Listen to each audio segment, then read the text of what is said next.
ওয়ালাইকুম ওয়ালাইকুম সালাম রহমতুল্লাহি ওয়া বারাকাতুহু। দর্শক, আমি এখন চলে আসছি আমাদের রবিউল ভাইয়ের একটা সবজির বাগানে। উনি দীর্ঘদিন ধরে এই সবজি আবাদ করে, বাট আরো অন্য গাছ লাগাইছে। একটার পর একটা উনি লাগাইতেছে, যে সিজন যেটা আসে সে ওটাই লাগায়, ঠিক আছে। ওনার মাসে ইনকাম আছে প্রায় 1,40,000 টাকা তার মাসে ইনকাম।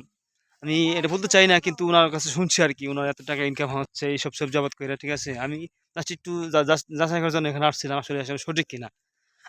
আমরাও ইচ্ছে করলে পারবো, কিন্তু আমাদের তো এরকম জায়গা নাই, ঠিক আছে। বাট আমরা যাদের জায়গা আছে অবশ্যই তারা আপনারা অবশ্যই এটা আপনারা লাগাইবেন। বাস আপনারাও, আপনাদের চাকরি করতে হবে না, আপনারা সবজি বিক্রি করবেন আর বাস আপনাদের সংসার উন্নত হয়ে যাবে, ঠিক আছে। বাট এভাবেই করবেন, ঠিক আছে রুবেল ভাই।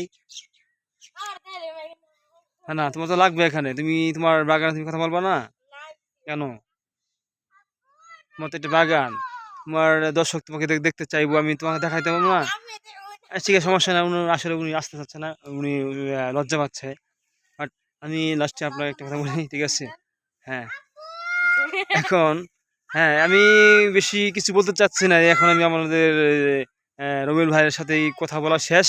বাট আমি এখন আপনাদেরকে দেখাচ্ছি, আপনারাও বা আপনারা দেখতে পাচ্ছেন এই বাগানটাকে। অবশ্যই রবিউল ভাই যেন দোয়া করবেন, সবাই সবাই দোয়া করবেন, উনি যেন আরো লাভবান হতে পারে। বাস, আসসালামু আলাইকুম।